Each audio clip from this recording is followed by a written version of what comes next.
Hello, welcome back everybody.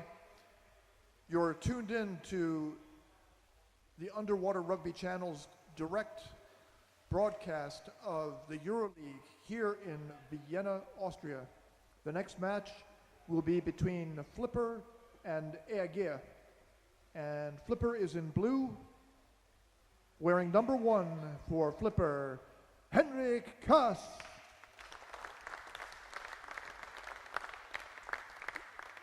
Number 4, Tor Hammer Nielsen.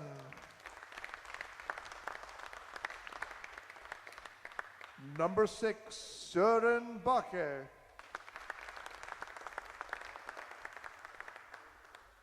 Number 7, Martin Sjelgaard.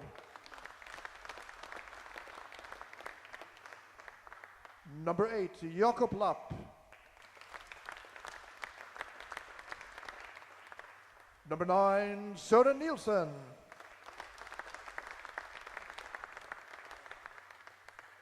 Number 10, Kim Isberg. Number 20, Tim Jensen.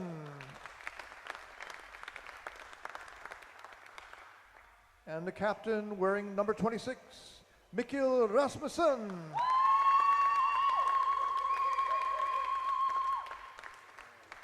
Number 28, Bastian Davidson. Number 30, Lars Andersen.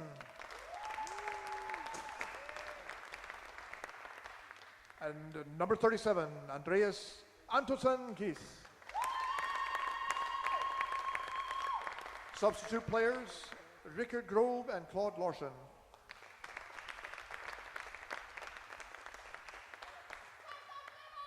On the opposite side of the pool, wearing white, playing for Ege, number 2, Denijan Igdir.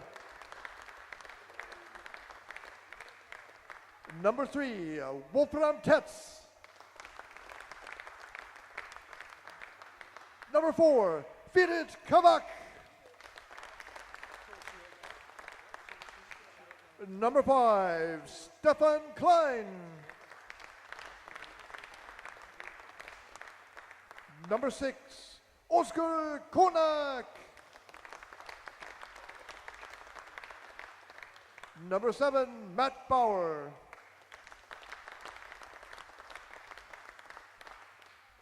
Number 10, Valentin Dressely.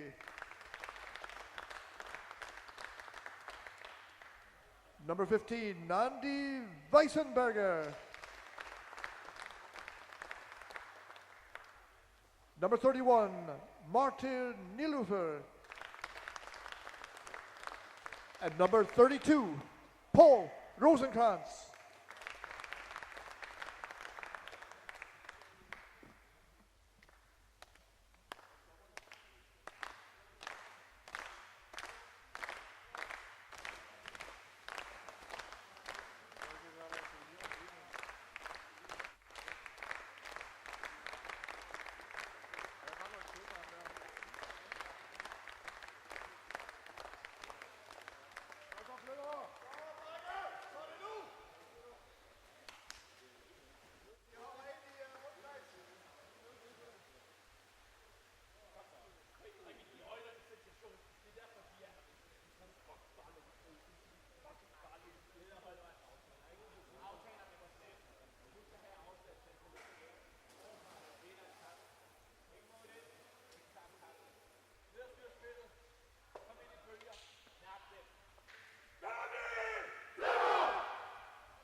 One minute.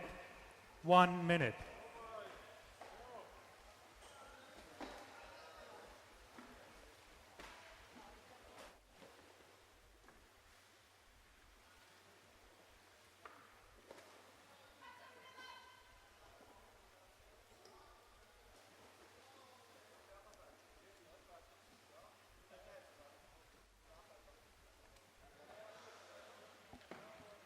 Up here we have the biggest and best crew for the Underwater Rugby channel now. And the day is really long. We started at 10. Now people are starting to look a little bit tired. Alice is zoning out here. So, yep.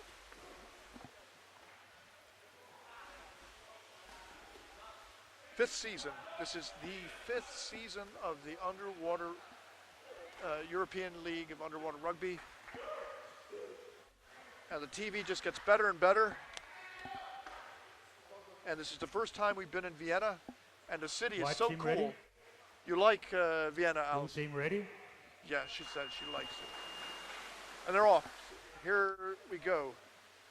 So, as you may be aware, Ege lost a lot of players due to immigration restrictions. They didn't have passports with a long enough validity date, and they lost a whole bunch of players, and they came here with a fraction, maybe, I don't know, a very small team. They have only 1, 2, 3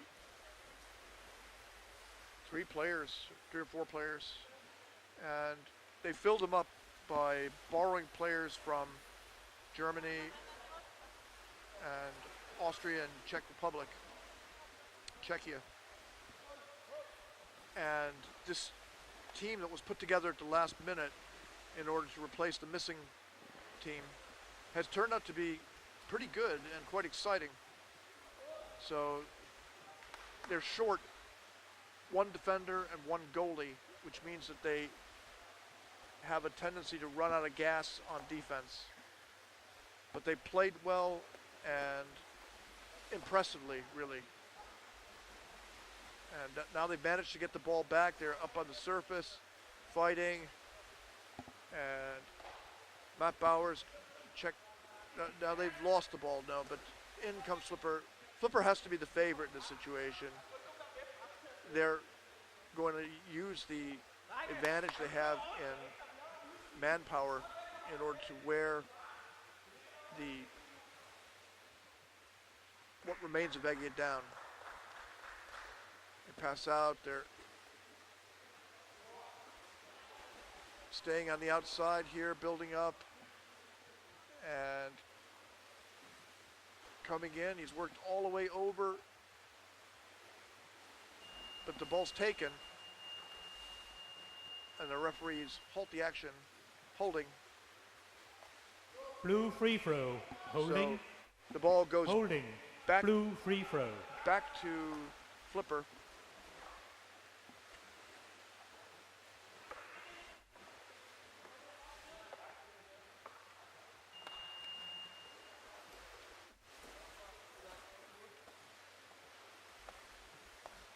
Flipper coming in from above. And Ege manages to get the ball, but the forechecking is too fierce. They surrender it. In comes Flipper. He passes back.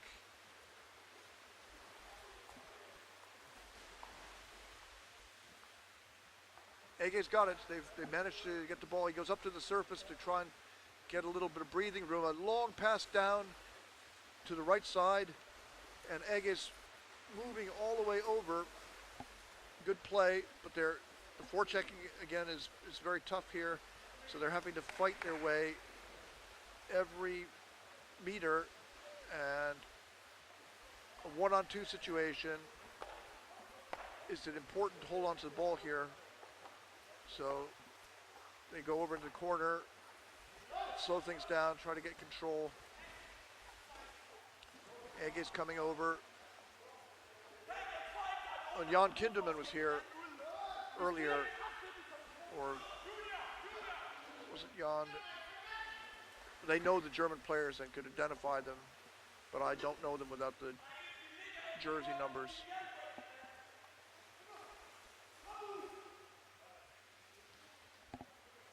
Matt Bauer managed to knock it over.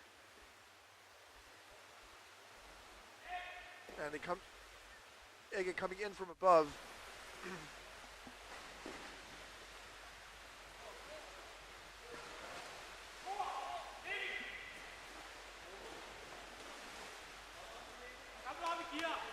The Ege team has the upper body jerseys, so you can see that the players now for Ege don't have them.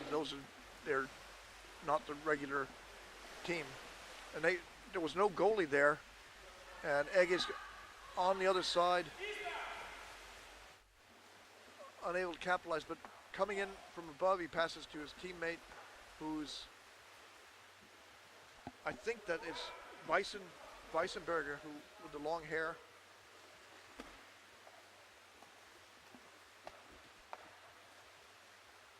Now they go over to the corner to consider pass. He grabs the back's ankle, pulls him out a little bit, and the Ege player with the ball is gonna be an attack on the head, maybe, yes, or on equipment. So free throw in favor of Ege for attack on equipment. Attacking equipment, wide free throw.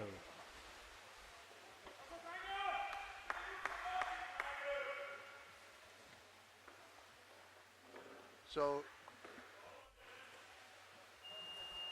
it gives Ege a little bit of a break to catch their breath. They could have used the advantage rule there, but decided not to because they needed the air. And Flipper's taking it away. Ege's now got a chase, and he's only got an ankle. And a behind the back pass briefly in the arms of the Ege player, and then over, and I think that's Mikko Rasmussen who got it. And there's Thor Hammer Nielsen.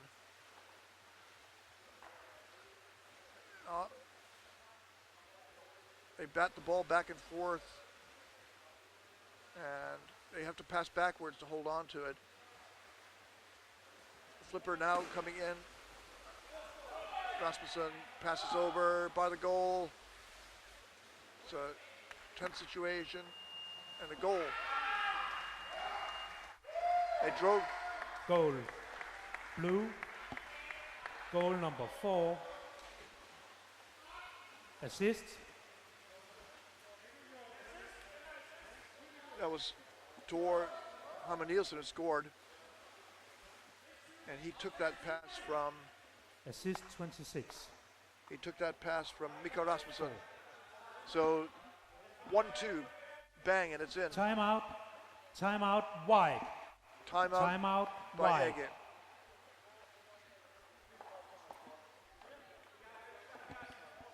So roughly 9 minutes remaining in the first half here, and Ege is down 1-0.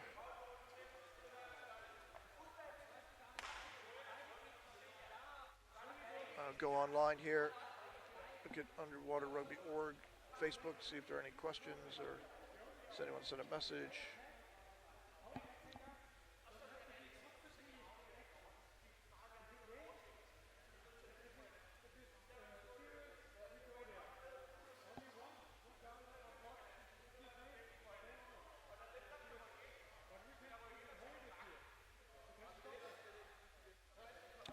So during the timeout here, both teams get to rest.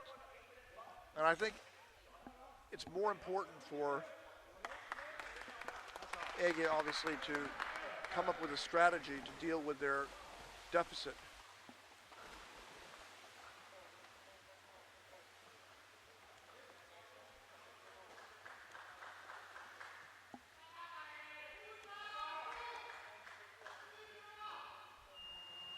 And they're off again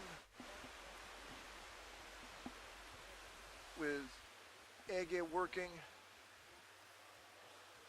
and they lose the ball.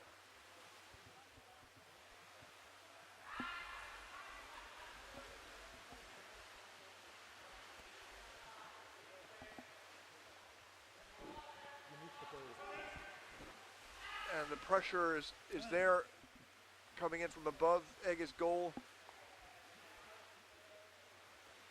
Not a good situation. Even though they've tied up the ball, they don't have a back now. And the pass goes down. The back manages to get in place. And there's a hard forechecking here. And an attack on the head, or the mask. So free throw awarded. Wide free throw. Wide free throw. Free throw awarded to Ege. Holding on to the head. Attacked on the head.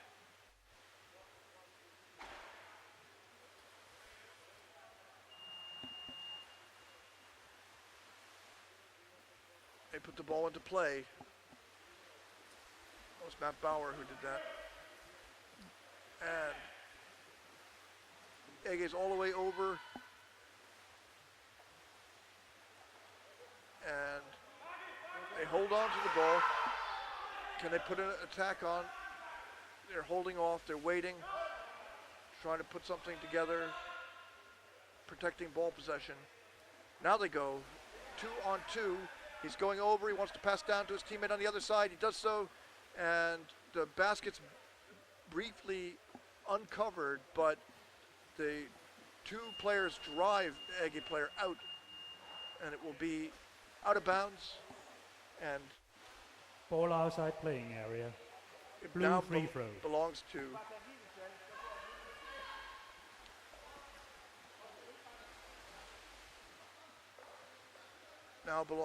Flipper.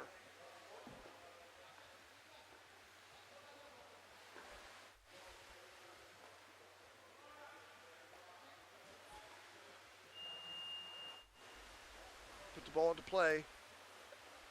Oh, a couple of quick passes there. Forward and then back directly and then down. And Flipper goes over, passes towards the center. Now they're coming in, trying to bore a hole in the defense here. And they've got a lot of energy. And it's a score. So that was Goal blue, number 4. Assist 26. so the same combination there. It was Mikkel Rasmussen Same. feeding Thor Hammer Nielsen. 2-0 now to Flipper.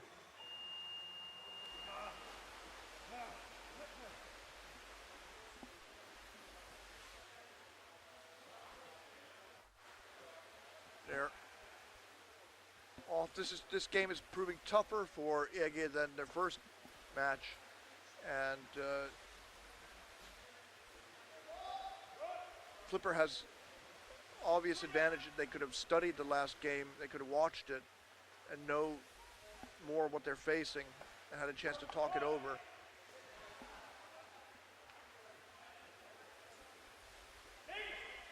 Ege's in the corner, being pushed backwards, tied up. And that could be a neck grip. Well, maybe not. Not called in any case. And Ege's struggling to hold possession. Manages to get the ball to his teammate. He's coming in from above. He's got a pass over the center, but it's batted away. And it's the Ege players come up with it, but they have to go to the surface. Oh, and now the forward came in and locked it down. Couldn't hold on to it. And they're putting something together here. Ege's making trouble for Flipper, and now Flipper's got it, but it's only briefly, and it's picked off. And then Flipper takes it back again, and then Ege keeps it. Ege over on the right side there.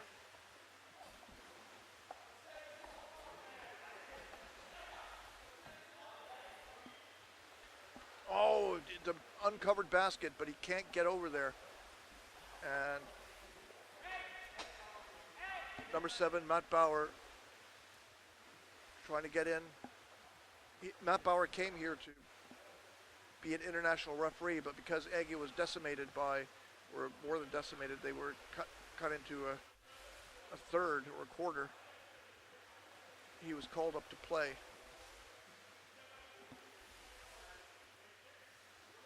Now they are coming in from above, out, straight into the arms of Flipper. And the Flipper player's got a better grip on the ball. The Ege player's going to try and drive him out. No, they try to rip it away. It's this kind of scrum that works against Ege right now because they don't have the energy. After they fight these kind of scrums, they're going to be too tired to play. Referee calls a whistle. We see a missing mask. Blue number 4, 2 minutes. Blue number 4, 2 minutes for roughing. So Tor Hammer Nielsen is sent into the penalty box to sit for 2 minutes. Roughing is the call against him. Wide free throw. And Ege has a free throw on top of it. So if they could get a goal back here, that would do something to change the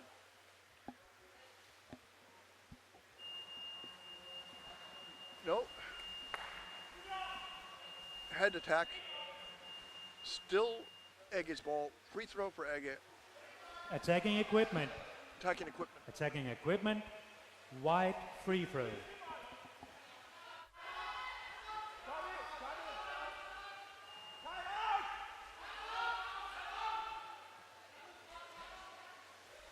So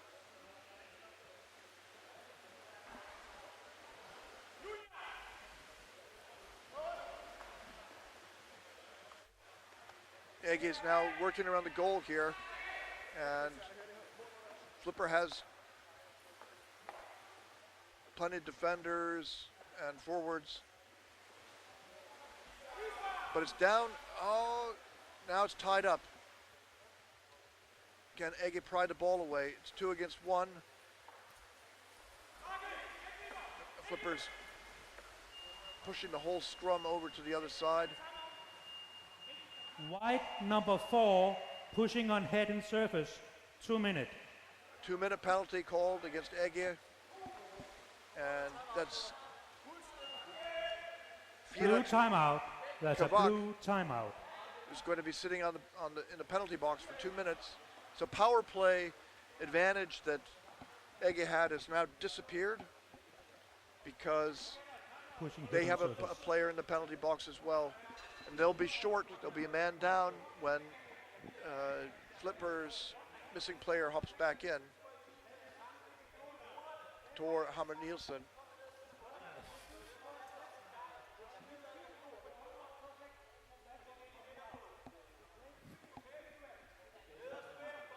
Timeout right now. Called.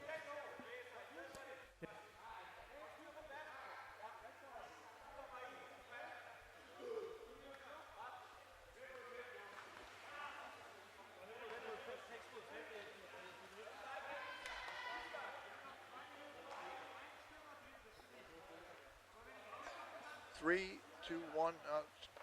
Time to play. Players in the water, please. Free throw.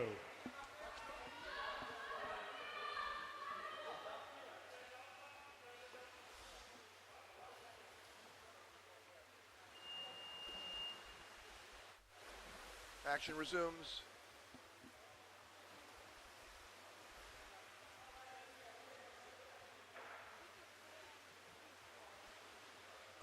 Great camera work here.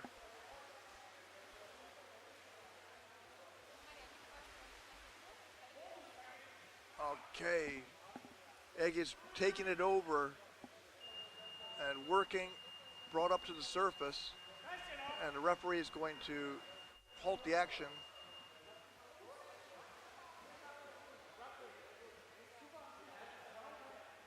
Stefan Klein and Andy Weissenberger. Was it a warning? Warning 37, roughing. Wide free throw. So Andreas Anton Kies has got a warning for roughing. Both teams have a player in the penalty box. Flipper's penalty will end first.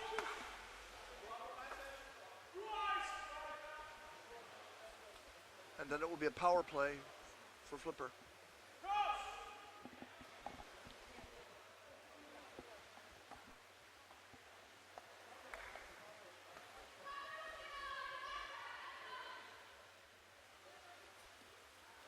And we can see one of the penalty times up there on the screen.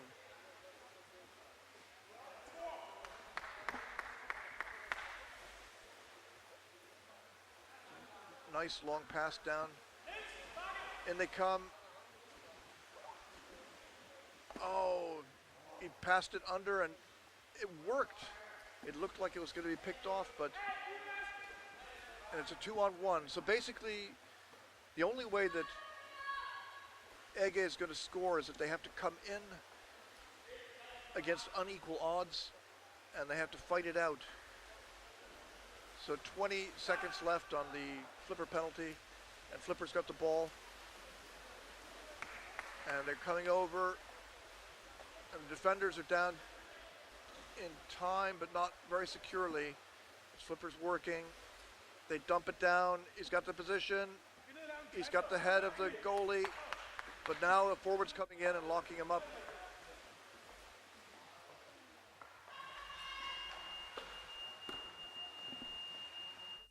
Flipper's at full strength again.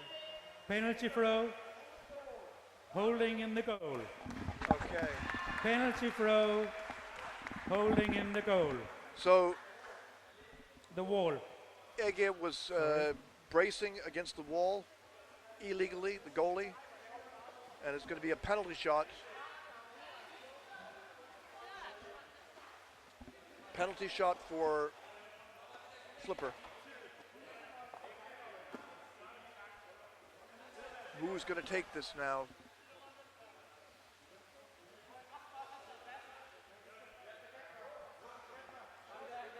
One player in the water. Valentin Dresseli. Wide. One player in the water. Valentin Dresseli is a German national team goalie with a lot of experience, and he's a regular Ege player, and he's going to take this. Did they use their timeout? Has White used the timeout? Has White used the timeout? Okay. There's a challenge. Challenge. Video challenge here.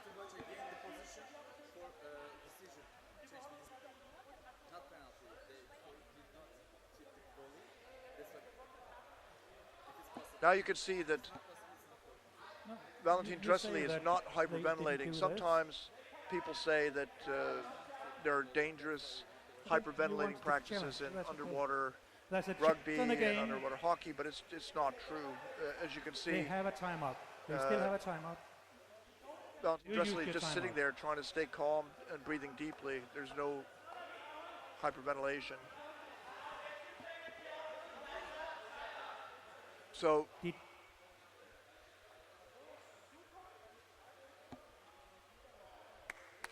two captains are talking it over, and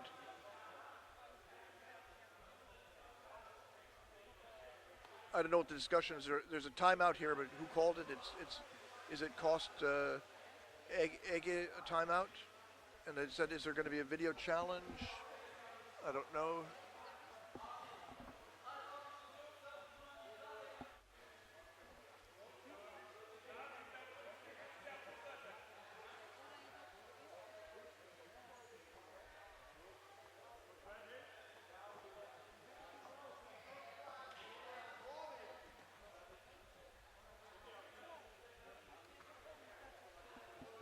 So we're awaiting a decision by the referees. They're going to do a video review.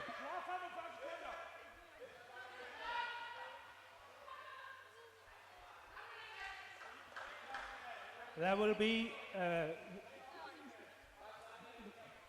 look through.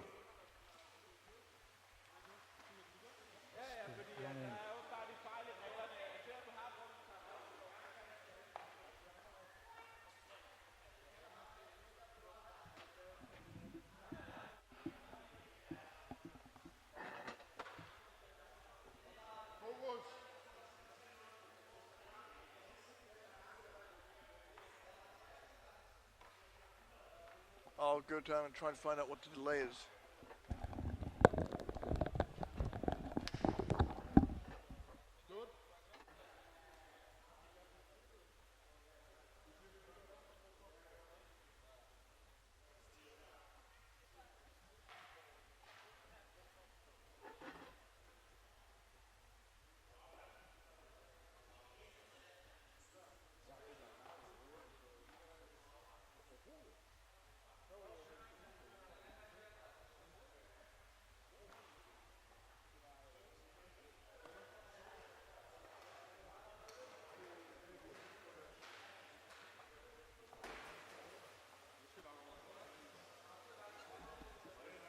After reviewing the ruling stance, penalty throw.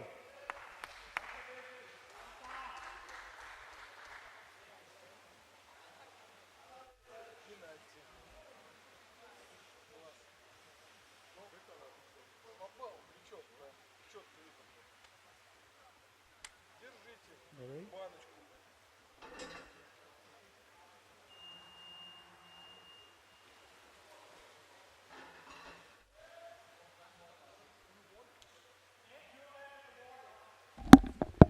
So the penalty was upheld, and it's taken now. Coming in from above, the Ege goalie has got a good position. He's in between the shot taker and the basket. The penalty shooter's gone up to the surface to get air. He takes 2 breaths. He comes back down again. Dressley is probably the goalie, and he's taken the ball, and he's got a better hold on. He goes up, he holds it in the air. Saved.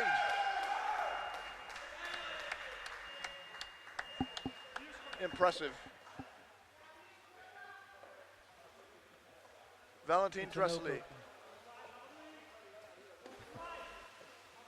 He's one Ege player who didn't need a visa to get here.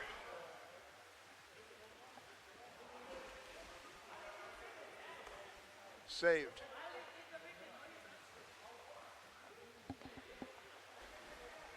So the players hop back in the water, and the match will resume with 4 seconds remaining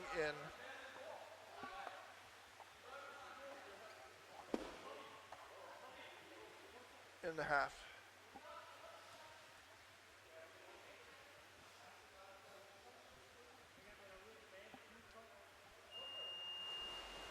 So really this is irrelevant. No score can happen so quickly.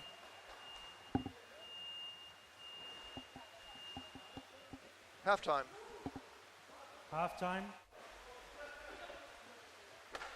Halftime. A break here. There's a highlights show.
Game is going to resume. The players are hopping back into water.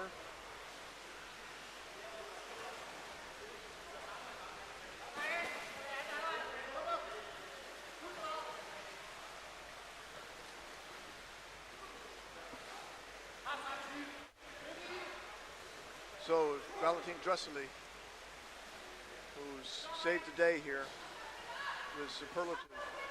White team ready. Goalkeeping. Blue team ready. Uses scissors to squeeze the opponent. And they're off. Second half here. Mickey Rasmussen fighting forward.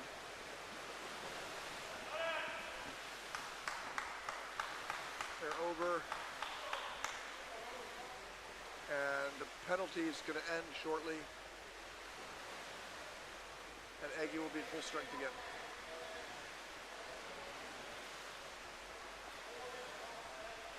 A scrum on the surface here.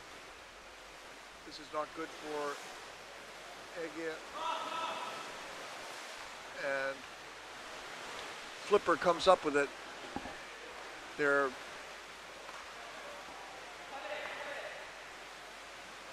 driven away up. Ege has the ball. And now Ege's got an attack on. He had two players on him. He thread the needles, 1-on-2, but the goalie's not settled. He's coming over and he bobbles the ball. It falls down to the bottom. That was Matt Bauer. Oh, they're coming over. It's a counter. It's a break. He doesn't go in. He finds a teammate who comes in. He's pushing. And he long pass over the goalie, picked off by the forward. He twists and turns. He's almost out of bounds. Managed to stay in, pass over, and they lose it. It's back with Flipper after a brief and intense spurt to try to escape the zone. And Flipper's now coming in. The forechecker is blocking the passing ways and is picked up by Ege. The hard work by one Ege player. Oh, but he threw it away, chucked it straight into the arms of Flipper. Flipper coming back over. Hard forechecking here by Ege. And it's got to be draining for them they're playing defense with -1 back and one goalie.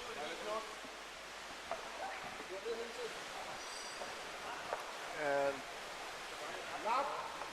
Flipper's got two players.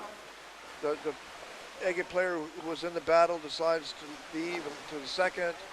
And in the end, it's the third player who gets it, but he's hammered by two Flipper players who strip the ball away, and they're coming back straight over, right at Ege's goal, without a goalie on the basket.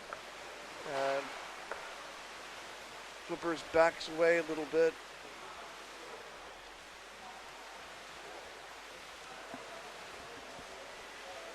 Way back now near the middle. Pass down. Mickey Rasmussen holding on. Over on the right side.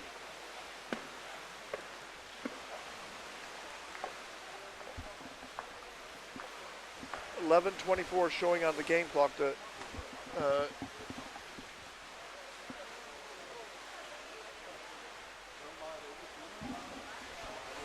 Ege's on the surface in a scrum. Caught by two Flipper players. His teammate comes in to try and relieve him. And the scrum goes on until Ege breaks away. Oh, he passes to himself. Nice. And instead his teammate gets it, but it was a very elegant play. Ege's creative.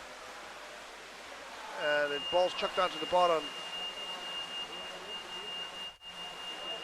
Halt to the play. Holding. Blue free throw. Holding. Free throw for blue free throw. Flipper.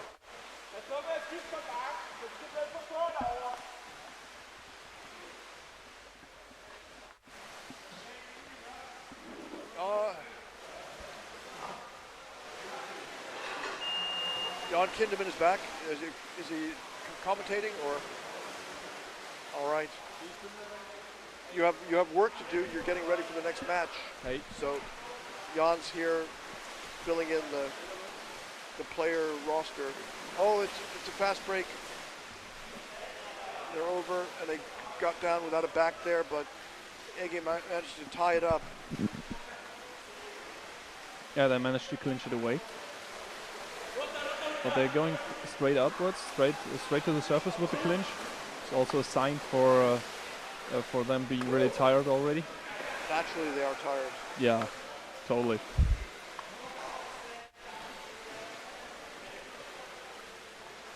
And all of this fighting on the surface is also going to tire them out. Ege comes up with the ball, trying to get away, getting stripped away. Flippers coming back in. That's also another sign that the person doing the forechecking gives up before the player with the ball is given up. Yeah. But they managed to stalemate it quite well in defense here. So they managed to keep Flipper from really presenting something really dangerous. The problem is Ege is not in front, so this stalemate is not working in their favor. No, over time an opportunity will come. Now, but now they have the ball, and they're coming across. Have you been watching this whole match, Jan? Yep, a little bit of it. And Dressley made a great save. Yeah, I was pretty. I was thrilled that he was going to defend the penalty because I saw him do that several times in national team training camps in Germany, and I just love the way that he defends them.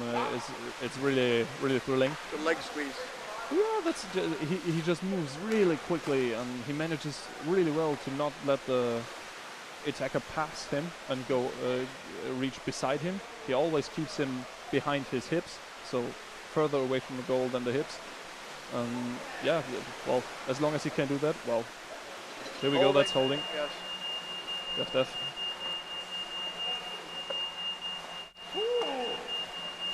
So we have a blue free throw now. So Flipper really, they knew that they had an advantage in terms of player number, and they used it pretty well. So. Yeah, they have been watching the last match of Ege, I'm sure. They saw that Ege was a bit hampered in terms of the number of players, and then also endurance. So they knew that they could capitalize, and they knew that they could trust that the game will go to the surface quite a bit, and they knew what was coming up. Okay, somebody lost his pin while we have this counter-attack again against Gracely once again. Somebody playing with a Stratos. Yeah, with only one, it seems now. Okay, we have discussion here. That's also important when you're. It happens that you get furious for some reason. Did they score? No, it was Andy Weissenberg who stripped the ball away, and now maybe they can mount a counter-attack. Andy Weissenberg has long hair. Yeah.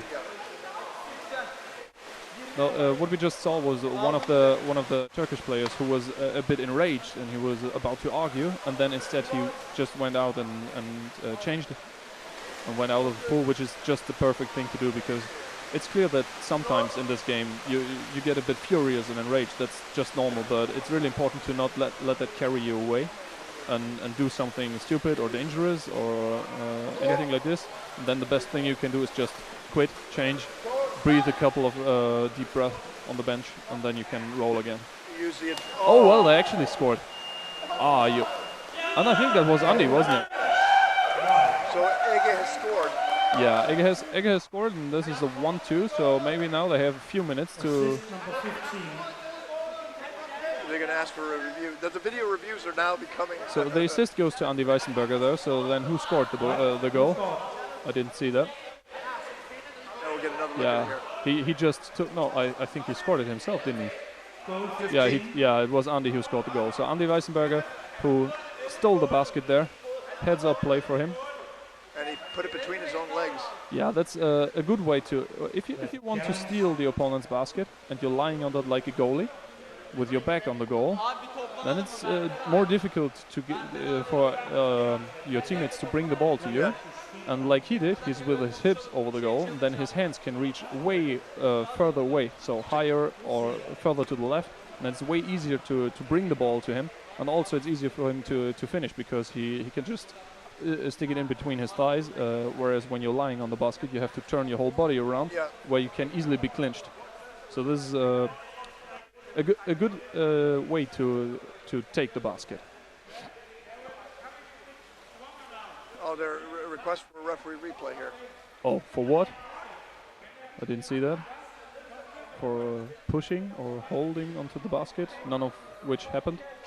I mean, he touches the basket, but in a situation like this, you could hold yourself onto the basket with your shins or with your heels. He didn't do that. But he clearly didn't do that. So he touches the goal, but there's no holding to the goal. That's completely legal what he did there. Yeah.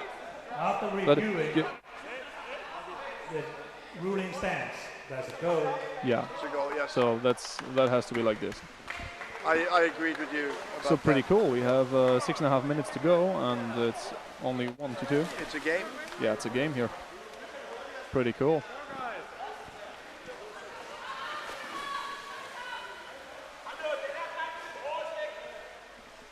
And that at least is what we want to see. We want to see the close matches, where it's on the knife's edge, where anybody can win. And now we can see what they will produce.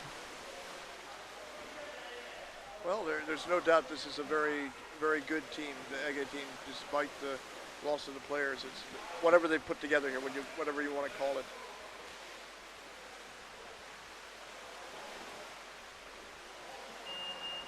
Well, okay.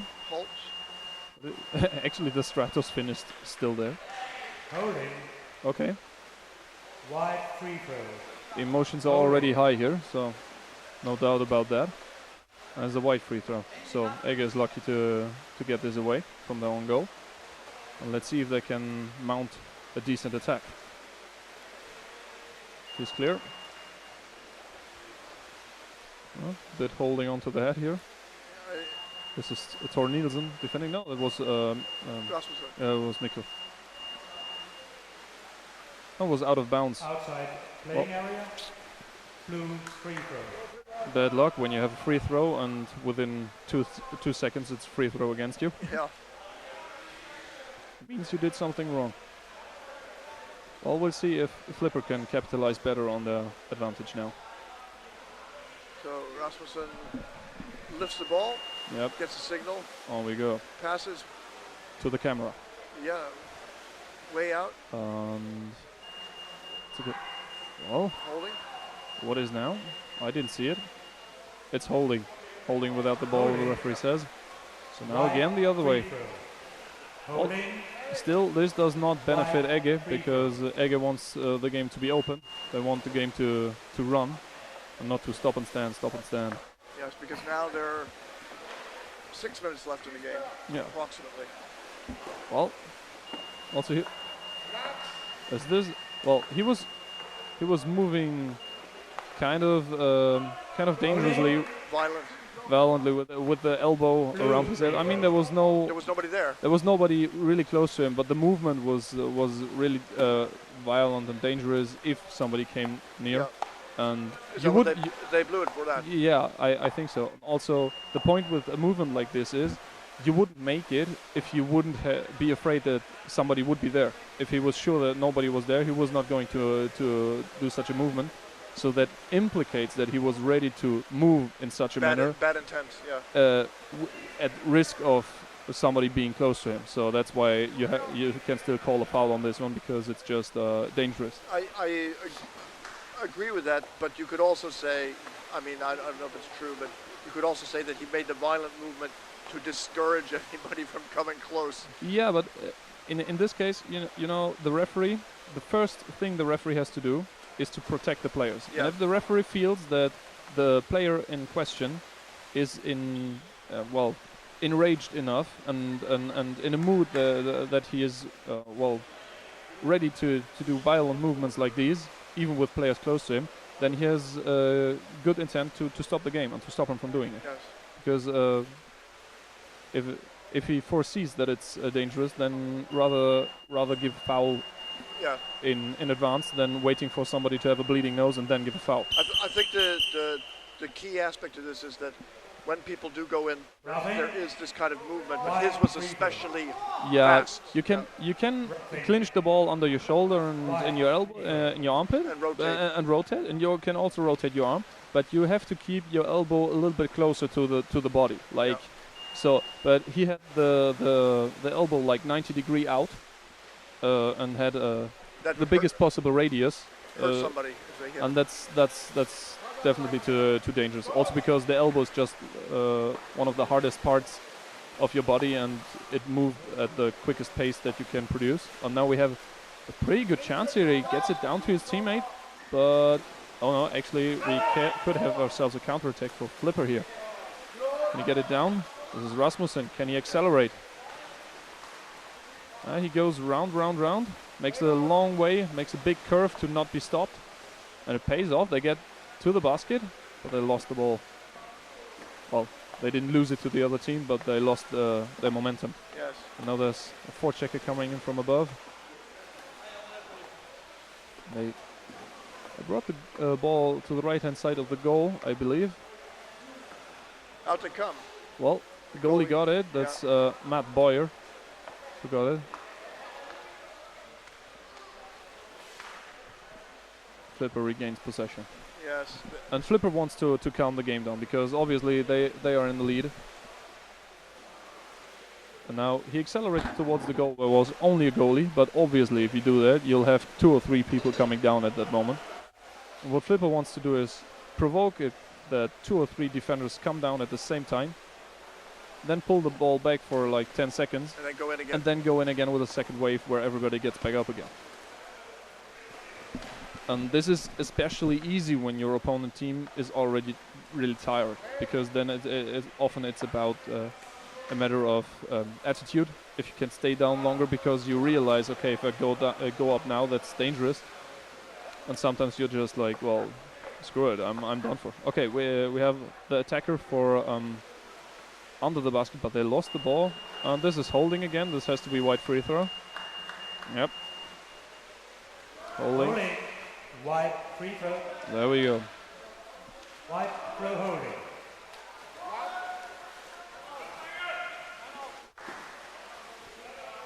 Now there are Timeout wide. roughly 3 minutes, and a timeout's been Timeout called by wide. Ege.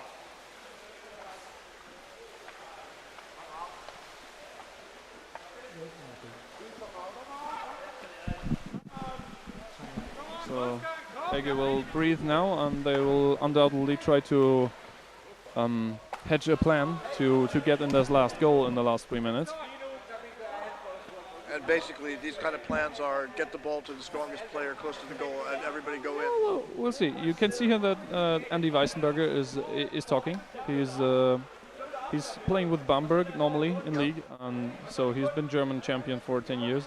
And also in Bamberg, he's one of the thinking players. So he basically decides, or he basically makes his team do special things and says, okay, wait, from now on we're only attacking the goalie, or okay, from now on we're only going into the defender, okay, from now on we're only setting screens, stuff like this, just to confuse the defense, Yes. because they have to react to different things. Do we have Dennis Zanikir injured here? He showed a little bit of a grimace, but seems as though he can play. But on the other side, we had Mikkel Rasmussen, who undoubtedly hedged a plan with his team to avoid being scored against in the last 3 minutes. So we'll see which plan pans out. On we go. And here we stop again. All about service. All outside playing. So out of bounds. Blue free throw. Wow. They do that a lot in this match. Do you think that maybe the pool is too narrow? I think that the playing site? I think the games have been good here. It's a small pool, but it's not. I mean, how deep is it? I mean, how deep? It's a bit more than 4. I think 430 or something. So it's quite a big pool, yeah. No, and it's like 50 meters long, which is right in the middle of what the rules ask. Yeah, I think it's fine. Maybe it's a bit narrow, so maybe it's more like 8-9 meters in breadth, and that might be a little bit less than what the players are used to. Yeah, I can see that, but because we had a lot of out of bounds now recently. Yeah. But might also just occur because it ends up being a tactical thing to try to push out the ball, because it always gives you a pause for breathing. I think everybody's opinion of the pool is positive, with the only objection being the temperature. Yeah, the temperature is a bit low. I feel it's perfect as long as you keep moving, as long as you're playing. The very moment that you have to stand and wait, it gets cold. So this is already starting to get cold, I'd imagine. But it's cleaner, the water. Yeah, I mean, Cold water is easier to keep clean. We have been asking and checking if for tomorrow we can have it heated up a little bit, maybe even 1 degree would be already good. Okay, so we have the ball clinched away, but it's still with Flipper. And will they try to mount an attack? Will they try to score another goal, or will they just try to keep the ball? We have Mikkel Rasmussen with the ball being heavily assaulted by 2 forecheckers. But he keeps the ball, gets it to his teammate. And now you see Flipper like in 2-3 meters distance to the goal, just circling around. Close enough to make a goalie and defender be passive, so you don't have to deal with those in forechecking, but far enough away so they won't interfere. That's what they try to accomplish here. Less than 1 minute 30 left in the game. Yeah, 1 minute 30. I think they can continue doing this, because also Ege is really tired. They've been playing with only 10 players, but we'll see. Maybe one guy can just pull something out of his head and surprise everybody. Oh, sure. I think that anytime there's a surprise, somebody comes in at an unexpected angle suddenly. So here is Ege now controlling the game. We have roughly 1 minute left, so they should try to take a position at the goal, but instead they lost the ball. They're fighting to get it back. Now it's lost, and if now somebody goes up front and really sprints out, oh well, now Andy Weissenberg got the ball off of Thor Funk. Yep, Hammer Nielsen, he's called now. Yeah. The defender is lying well. There's no way to attack him from there while having a forechecker on your back. Less than half a minute left. Yeah, we have 25 seconds left, so that have to. Well, that looks strange. Yeah, it's rough play here. That's what I thought. That's what I thought.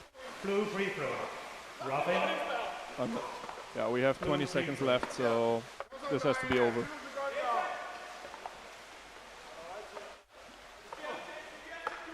You could basically just give the ball away to one of the biggest players, and he would just take it in. Yeah, okay, he attacked too early here.